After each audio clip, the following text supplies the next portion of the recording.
Exercise 1.3 first year के। तो आज इस 1.3 में बताया ये गया है कि किसी तरह से हम कोई कॉम्प्लेक्स नंबर का मल्टीप्लिकेटिव इन्वर्स फाइंड करते हैं, किसी कॉम्प्लेक्स नंबर को हम कैसे प्लॉट करते हैं और आयोटा के साथ हम कैसे खेलते हैं, आयोटा को कैसे इनको सिंप्लीफाई कैसे करते हैं, और डी मॉर्गन लॉ इसमें हम पढ़ेंगे, उसकी कॉम्प्लेक्सिटी पढ़ेंगे। तो सबसे पहले मैं आपको बताऊं कि अगर आप कॉम्प्लेक्स नंबर के बारे में कोई और डिटेल लेक्चर देखना चाहते हैं तो इसी यूट्यूब चैनल पे मेरा कॉम्प्लेक्स नंबर के बारे में लेक्चर मौजूद है। आप वहां पर इसकी मज़ीद डिटेल देख सकते हैं। बिल्कुल उसमें ज़्यादा डिटेल लिखी हुई है, मैंने ज़्यादा डिटेल वहाँ पर बताई है। तो कॉम्प्लेक्स नंबर है क्या? कॉम्प्लेक्स नंबर को कॉम्प्लेक्स क्यों कहते हैं? कॉम्प्लेक्स नंबर बेसिकली जब मैथमेटिशियन ने इस हवाले से काम कर रहे थे तो उनके पास एक ऐसी इक्वेशन आ गई जो इस फॉर्म में थी एक्स स्क्वायर प्लस 1 इक्वल 0। तो एक्स स्क्वायर इक्वल -1 आया। तो यहाँ से ये बात निकलती है कि जो हमारे पास कोई नंबर है, एक्स है या कोई भी नंबर है, अगर हम उसका स्क्वायर करें तो वो -1 आ रहा है। तो मैथमेटिक्स में कोई ऐसी थ्योरी नहीं थी कि किसी नंबर का स्क्वायर करे वो -1 आए। तो आयलर ने, फिर आयलर साइंटिस्ट था, मैथमेटिशियन था, जिसने क्योंकि उसने हकीकत का इसके साथ कोई ताल्लुक़ नहीं है, तो उसने इस नंबर को इमेजिनरी नंबर का नाम दिया और इस तरीके से जो है कॉम्प्लेक्स नंबर की जो है ना वो बेसिक बनाई गई। और अब तो कॉम्प्लेक्स नंबर बहुत ज़्यादा वाइडली यूज़ हो रहा है मैथमेटिक्स में, और इस कॉम्प्लेक्स नंबर ने ही पूरी मैथमेटिक्स की डायरेक्शन जो है ना वो बदल दी थी। तो आज की इस वीडियो में हम उसी कॉम्प्लेक्स नंबर के बारे में थोड़ा सा बात करने वाले हैं। तो जो कॉम्प्लेक्स नंबर है वो इस तरह से है, z equal a plus iota b, इसकी फॉर्म है उसकी। तो इसमें दो पार्ट होते हैं, एक उसका real part of complex number, दूसरा उसका imaginary part of complex number. a जो है ना ये शो कर रहा है उसका रियल पार्ट, b जो है ना ये शो कर रहा है इसका इमेजिनरी पार्ट। तो क्वेश्चन नंबर 2 में हम बात करेंगे find multiplicative inverse of following complex number. तो -3 आयोटा इक्वल, इसको हम मल्टीप्लिकेटिव इनवर्स फाइंड करेंगे। तो पहले आपने सबसे पहले लिखना है उसको कॉम्प्लेक्स फॉर्म में। तो 0 -3 आयोटा, क्योंकि ये सारा इमेजिनरी गिवन है, तो क्योंकि हमारे पास जितने भी नंबर होते हैं वो सारे के सारे कॉम्प्लेक्स हैं।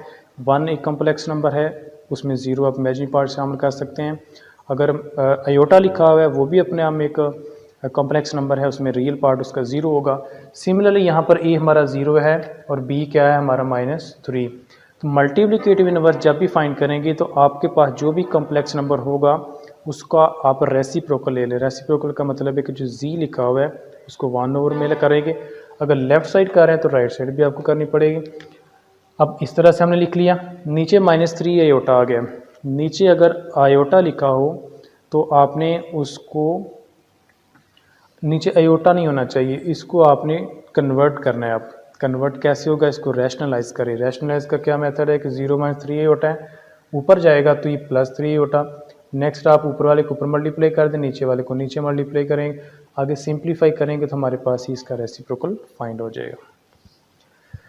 चलिए तो आगे बात करेंगे क्वेश्चन नंबर 2 के ऊपर। -3 -5 आयोटा, पहले आपको मैंने बताया है कि इसको लिखें कॉम्प्लेक्स फॉर्म में। इसका कॉम्प्लेक्स फॉर्म ये होगी z इक्वल -3 -5 आयोटा। तो इसका रेसिप्रोकल क्या होगा, 1/z 1/-3 -5 आयोटा। जब आप इसका रेसिप्रोकल करेंगे तो नीचे आयोटा आ रहा है, और इस आयोटे को ख़त्म करने के लिए आप करेंगे इसको रैशनलाइज। तो इसको रैशनलाइज करेंगे तो -3 -5 आयोटा +5 आयोटा। अब यहाँ पर मैंने आपको कहा था इनका साइन चेंज करना है, लेकिन साइन जो चेंज होगा वो सिर्फ इमेजिनरी पार्ट का होगा, रियल पार्ट का साइन चेंज नहीं होगा।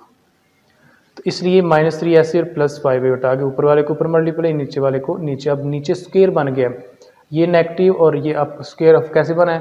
अगर आपके पास a + b, a - b लिखा हो तो हम a² - b² लिख सकते हैं। तो 3a है, 5b है, 3 का स्क्वायर 5 आयोटा का स्क्वायर, 3 का स्क्वायर 9, 5 का 25 आयोटा स्क्वायर -1 है, -1 और -25 +1 हो गया। नीचे आ गया हमारे पास 34। अब इनको सेपरेट कर लें, ये हमारे पास आएगा -3/34 और 5/34 इंटू आयोटा। ये हमारे पास है इसका रियल पार्ट, और ये हमारे पास आ गया इसका इमेजिनरी पार्ट। आगे 1 2 इसको पहले लिखेंगे कॉम्प्लेक्स फॉर्म में। कॉम्प्लेक्स ये a और ये आ गया हमारे पास बी।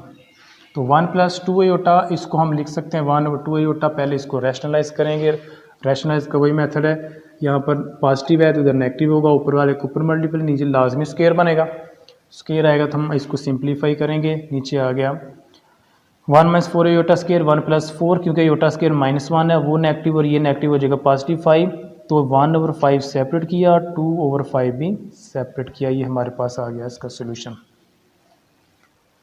आगे बात करेंगे, सिंप्लीफाई करेंगे, आयोटा की पावर 1/1 सिंप्लीफाई करना है। अब इसको जो पावर है उनको हम सेपरेट कर लेते हैं, 100 अलग कर ली, आयोटा की पावर 1 अलग कर ली। अब जो स्टैंडर्ड फॉर्म है आयोटा की वो आयोटा स्क्वायर है, आयोटा स्क्वायर इसकी स्टैंडर्ड फॉर्म है। अब आयोटा स्क्वायर और बाहर कितनी पावर लिखेंगे वो 100 हो जाए, तो हम लिखेंगे 50, क्योंकि 50 को 2 से मल्टीप्लाई करेंगे दोबारा से 100 बन रहा है। अब आयोटा स्क्वायर किसके इक्वल है, -1 के, आयोटा 1 की पावर 50, 1 की जितनी मर्जी पावर हो, चाहे वो मिलियन में हो, बिलियन में, कुछ भी पावर आ जाए, वो हमेशा क्या रहेगी, 1 ही रहेगी। अब अगर ये पावर इवन है तो वो +1 आएगा, अगर ये पावर ऑड है तो -1 आएगा, क्योंकि अब पावर इवन है तो 1, आयोटा को 1 से मल्टीप्लाई करें, आयोटा आ गया। अब नेक्स्ट 4 है आयोटा की पावर -10, माइनस की पावर जब भी आयोटा के साथ आएगी उसके साथ खेलने का यही तरीका है कि आप उसको, उस पावर को पॉजिटिव कर लें। पावर को पॉजिटिव करने का ये मेथड है कि आप उसको ओवर में लिख लें, 1 और आयोटा की पावर 10। अब स्टैंडर्ड फॉर्म लिखें आयोटा की, आयोटा स्क्वायर 10 कैसे बनेगा, बाहर 5 आएगा, तो -1 की पावर 5, तो 1/-1, क्योंकि ये ऑड नंबर है 5, तो -1, तो ये हमारे पास इसका सोल्यूशन आ गया। ए आयोटा की पावर 4 माइनस, अब ये ए सेपरेट कर लें, आयोटा सेपरेट कर लें, ए बिलोंग कर रियल को, -a की पावर 4, आयोटा की पावर 4। अब क्योंकि बाहर जो है ना a की पावर 4 एक रियल पावर है, यानी एक इवन नंबर है, अगर इवन होगा तो अगर नेगेटिव पावर होगी भी तो वो उसको पॉजिटिव कर देगा, तो a की पावर 4, आयोटा स्क्वायर -1, आयोटा 4। अच्छा, आयोटा स्क्वायर की पावर स्क्वायर लिखेंगे, 2 की पावर 2 4 बनेगा, आयोटा स्क्वायर किसके इक्वल आ गया, -1 के, तो -1 की पावर 2 क्या आ गई, -1, क्योंकि ये ऊपर इवन पावर है, यानी हमारे पास, तो -1 की पावर 1 ही आएगी, तो 4 को 1 से मल्टीप्लाई किया तो कितना आ गया, A4। क्वेश्चन आपका मुकम्मल हो गया। एक दो क्वेश्चन इसमें और है, इसी तरीके से आप उनको फाइंड आउट करेंगे। नेक्स्ट हमारे पास क्वेश्चन नंबर 4 है, prove that z bar equal z if and if only z is real. अब ये जो सिंबल है इसको पढ़ते हैं कॉन्जुगेट। कॉन्जुगेट का मतलब ये है कि अगर आपके पास कोई कम्प्लेक्स नंबर है 2 + 3 आयोटा, तो उसका कॉन्जुगेट आएगा 2 - 3 आयोटा। z और z बार दोनों एक दूसरे के कॉन्जुगेट होते हैं। तो गिवन हमें क्या है, गिवन ये है कि z बार इक्वल z के, ये हमें गिवन है। अब z हमारे पास होता है a + आयोटा b, z बार है a - आयोटा b। अब इक्वेशन नंबर 2 इक्वेशन हमारे पास बन गई हैं, उन दोनों को कंपेयर करेंगे। कंपेयर करने का मतलब होता है कि अगर लेफ़्ट साइड इक्वल है तो उसकी राइट साइड भी इक्वल होगी। तो a + iota b equal a - iota b, a तो बाय लेफ्ट कैंसिलेशन ला वो तो कैंसिल हो गया, iota b equal - iota b, ये - आयोटा b इस साइड पे आएगा तो प्लस आयोटा b होगा इक्वल 0, आयोटा b और आयोटा b हो गया 2 आयोटा b, यहाँ से ये 2 आयोटा जब उधर शिफ्ट होगा तो 0 हो जाएगा और b भी क्या आएगा 0। तो इस बात का ये मतलब है कि हमारे पास b जो है वो 0 आ रहा है। b का कौन सा पार्ट होता है, इमेजिनरी पार्ट 0 है, तो इस बात का ये मतलब है कि हमारे पास जो कॉम्प्लेक्स नंबर है वो सारे का सारा रियल है, यानी z इज़ रियल। z फिर क्या होगा, a ही होगा, a का मतलब ही रियल होता है, क्योंकि b तो उसमें है ही नहीं है।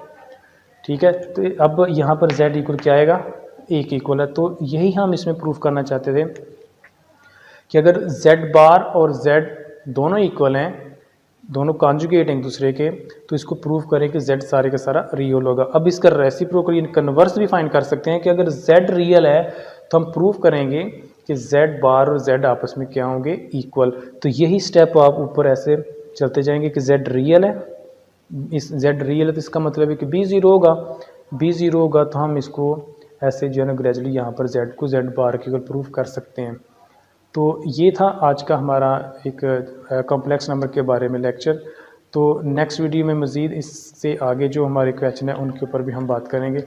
ठीक है, अल्लाह ताला आपको खुश रखे। जज़ाकल्लाह।